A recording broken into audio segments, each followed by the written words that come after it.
रविवार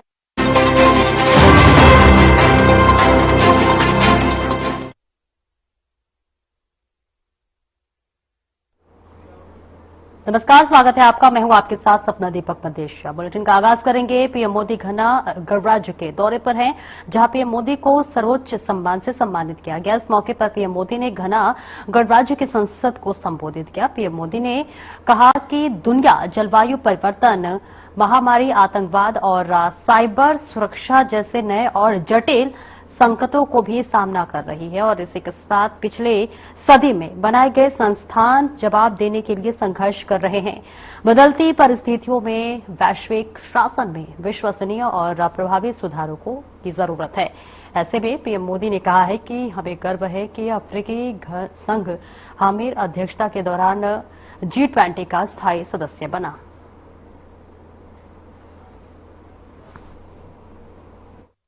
It is a privilege to be in Ghana, a land that radiates the spirit of democracy, dignity, and resilience. As the representative of the world's largest democracy, I bring with me the goodwill and greetings of 1.4 billion Indians.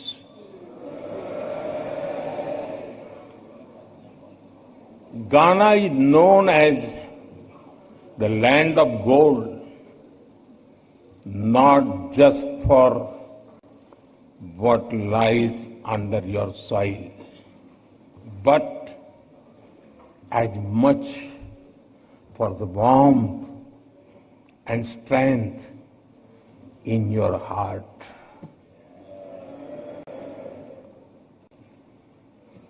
When we look at Ghana, we see a nation that shines with courage, that rises above history, that meets every challenge with dignity and grace.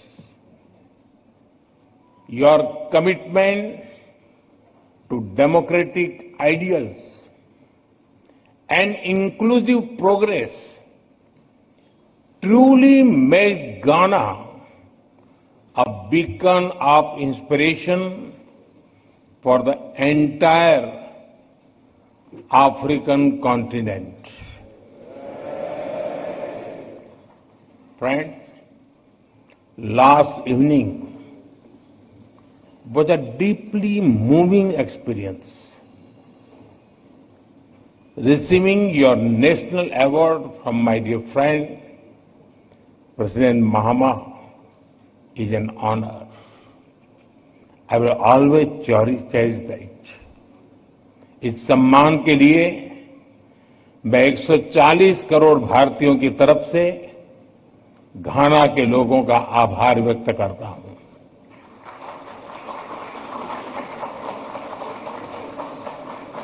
On behalf of the 1.4 billion people of India, I thank the people of Ghana for this honor. I dedicate it to the enduring friendship and shared values that bind India and Ghana. Distinguished members, earlier today, I had the honor of paying tribute to a visionary and statesman and beloved son of Ghana, Dr. Kwame Nkrumah. He once said, "The forces that unite us are intrinsic and greater than the superimposed influences that keep us apart." His words continue to guide our shared journey. His vision was a democratic republic built on strong institutions. True democracy promotes discussion and debate. It unites people. It supports dignity and promotes human rights. Democratic values may take time to grow, but it is our responsibility to preserve and nurture them. Friends, India is the mother of democracy. हमारे लिए लोकतंत्र एक system नहीं बल्कि संस्कार है। हजारों वर्षों से लोकतंत्र ने भारतीय समाज को निरंतर गति दी है। For us democracy is not merely a system. It is a part of our fundamental values. From thousands of years ago, we have examples of centers like Vaishali.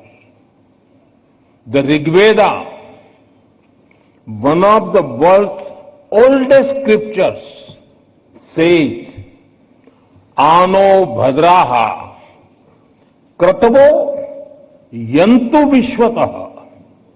It means let good thoughts come to us from all directions. This openness to ideas is the core of democracy.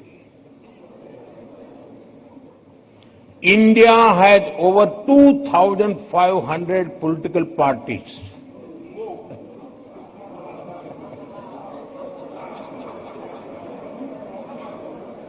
I repeat, 2,500 political parties.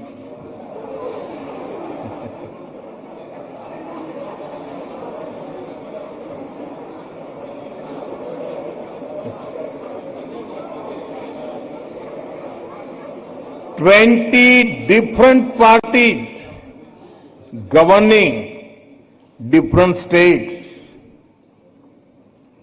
22 official languages, thousands of dialects. This is also the reason that people who came to India have always been welcomed with open hearts. The same spirit helps Indians integrate easily wherever they go. Even in Ghana, they have blended into society just like.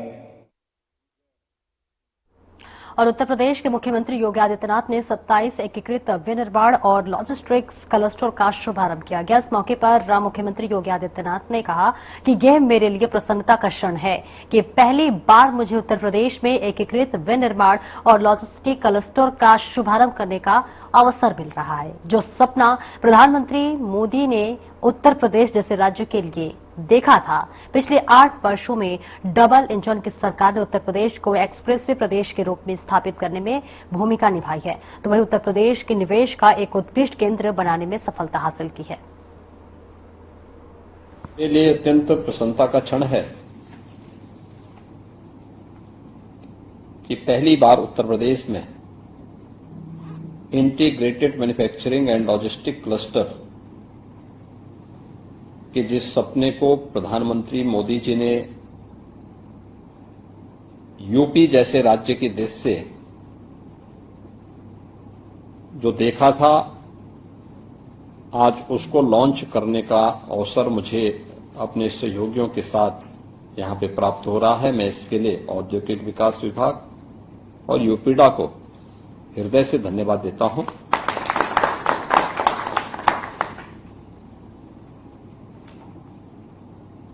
Double engine की सरकार ने पिछले 8 वर्ष में उत्तर प्रदेश को express way प्रदेश के रूप में स्थापित करने में एक बड़ी भूमिका का निर्वहन किया है।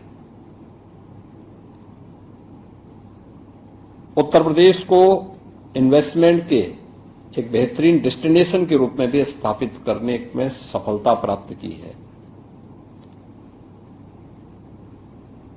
हमने एक्सप्रेस वे बनाए, लेकिन अक्सर क्या होता है कि इंफ्रास्ट्रक्चर हम बनाते हैं और उसका लाभ कोई और ले लेता था। ये पहली बार हो रहा है कि इंफ्रास्ट्रक्चर के साथ साथ हम इंडस्ट्रियल क्लस्टर और कॉरिडोर भी वहां डेवलप कर रहे हैं। डिफेंस मैन्युफैक्चरिंग कॉरिडोर के 6 नोड प्रदेश में पहले से ही बन रहे हैं, लेकिन ये 6 नोड एक्सप्रेसवे पे नहीं बन रहे हैं। इनको 6 नोड जो भारत सरकार की सहमति से हमने स्थापित किए थे, वहां पे इससे जुड़ा हुआ इन्वेस्टमेंट हो रहा है। और यह एक नए युग परिवर्तक घटना के रूप में इसको आप मान सकते हैं कि इस प्रकार की integrated manufacturing and logistic cluster का विकास एक्सप्रेसवे के दोनों ओर 10,000 एकड़ लैंड एक साथ 27 ऐसे क्लस्टर विकसित करने में मदद करेगा। यह एक नए भारत के, उस नए उत्तर प्रदेश की तस्वीर है जिसने अपने को बेमारू राज्य से अब भारत के ग्रोथ इंजन के रूप में अपने आप को प्रस्तुत किया है और विकसित भारत की संकल्पना में अपनी भूमिका के निर्वहन करने के लिए अपने आप को तैयार कर रहा है। एक बड़ा अभियान है और मेरा यह मानना है कि इन्वेस्टमेंट की पहली शर्त होती है सुरक्षा और लैंड बैंक, बेहतरीन इंफ्रास्ट्रक्चर यानी कनेक्टिविटी की सुविधा हो से। इसमें सभी कुछ आज यूपी के अंदर उन्हें प्राप्त होंगे। हमने जितने भी एक्सप्रेसवे बनाए हैं, इन एक्सप्रेसवे में सर्विस लेन की सुविधा उन्हें उपलब्ध कराई जा रही है। मैं स्वयं पूर्वांचल एक्सप्रेसवे में गोरखपुर लिंक एक्सप्रेसवे पर मैं औद्योगिक विकास विभाग के मंत्री जी, दोनों मंत्री भी मेरे साथ में थे और हम लोगों ने 91 किलोमीटर की यात्रा को सड़क मार्ग से तय किया। और मैं देख के बहुत चकित था कि हम लोगों की जो गाड़ी की स्पीड 120 किलोमीटर पर आवर थी, लेकिन पता नहीं लग रहा था कि हम गाड़ी में बैठे हुए हैं। इतना स्मूथ चल रही थी गाड़ी। और 1 घंटे में हम लोगों ने लगभग 10-12 स्थानों पे गाड़ी की स्पीड कम करना पड़ा था, क्योंकि लोग अभिवादन के लिए खड़े थे, स्वागत के लिए खड़े थे। लेकिन उस सब के बावजूद 1 घंटे में हमने इस दूरी को तय किया। ये आज उत्तर प्रदेश का इंफ्रास्ट्रक्चर है जिस मामले में उत्तर प्रदेश पिछड़ा माना जाता था। जिस प्रदेश के सामने कोई इन्वेस्टमेंट के लिए नहीं आता था, वहां इन्वेस्टमेंट हो रहा है। हमें देखना होगा कि हम औद्योगिक निवेश के लिए लैंड की कीमत को कम करने के लिए या हम कैसे उस प्लानिंग के साथ आगे बढ़ सकते हैं कि हॉरिजॉन्टल के बजाय वर्टिकल भी उस दिशा में आगे बढ़ने के लिए अपनी प्लानिंग को और बेहतर हम बना सकें, जिससे प्रदेश आज आदरणीय प्रधानमंत्री जी के मार्गदर्शन में जिस दिशा में आगे बढ़ा है, उसमें हम लोग नई सोच के साथ देश के सामने कुछ मॉडल प्रस्तुत कर सके। एक अच्छी शुरुआत है और मेरा विश्वास है कि ये 27 integrated manufacturing and logistic clusters यहां आने वाले समय में एक्सप्रेस वे की तस्वीर को बदलने में एक बड़ी भूमिका का निर्वहन करेंगे और उत्तर प्रदेश को औद्योगिक औद्योगिक निवेश के एक बेहतरीन डेस्टिनेशन के रूप में स्थापित करने में अपनी भूमिका का निर्वहन करेंगे।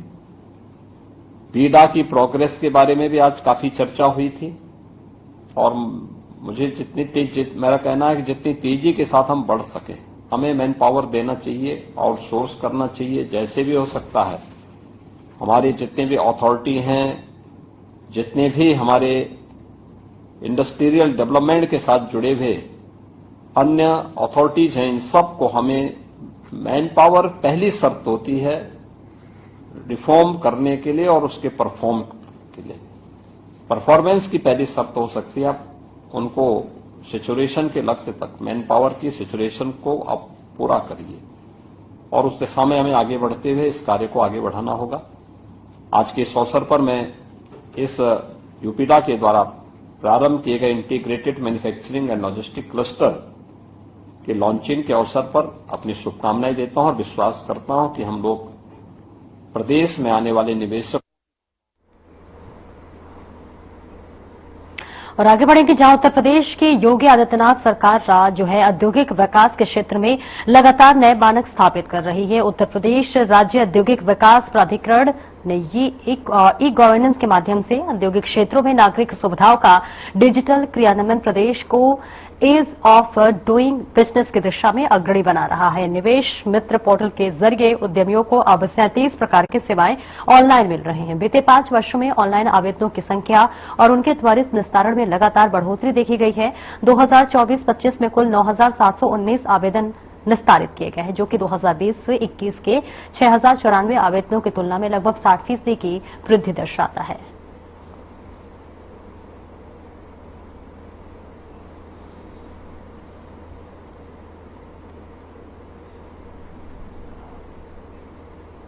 लखनऊ में यूपी मंत्री परिषद की बैठक के बाद कैबिनेट मंत्रियों ने प्रेस कॉन्फ्रेंस की, जिसमें उन्होंने कैबिनेट बैठक को लेकर जानकारी दी। सरकारी विभागों एवं शासकीय नियंत्रणाधीन उपक्रमों, निगमों, प्राधिकरणों, परिषदों, स्वायत्तशासी संस्थाओं द्वारा उत्तर प्रदेश राज्य हथकरघा निगम लिमिटेड, यूपी का उत्तर प्रदेश खादी एवं ग्रामोद्योग बोर्ड के माध्यम से उनके द्वारा वित्त पोषित एवं प्रमाणित संस्थाएं भी श्री गांधी आश्रम तथा उत्तर प्रदेश हस्तशिल्प विकास एवं विपणन निगम, पूर्ववर्ती उत्तर प्रदेश निर्यात निगम के माध्यम से लघु एवं कुटीर तथा हथकरघा इकाइयों द्वारा उत्पादित वस्तुओं की क्रय अनिवार्यता के संबंध में, जैसा कि हम जानते हैं कि इन संस्थाओं को चलाने के लिए इनके लिए अनिवार्य क्रय की व्यवस्था पहले से ही चली आ रही है और ये व्यवस्था 25 तक लागू थी, 31/3/25 तक प्रभावी थी। अब इसको 3 वर्ष और बढ़ाने के लिए यह प्रस्ताव आज मंत्री परिषद के द्वारा अनुमोदित किया गया है। इनके द्वारा जो लगभग 11 प्रकार की चीजें निर्मित करते हैं, जैसे फर्शी दरी है, बेडशीट है, साड़ी धोती है, ऊनी कंबल है, ये चीज बनाते हैं, ये हमारे गांधी आश्रम बनाते हैं और उत्तर प्रदेश हस्तशिल्प विकास एवं विपणन निगम बनाते हैं। तो इनको ये निगम ठीक प्रकार से चले, इसलिए ये क्रय की अनिवार्यता चली आ रही है।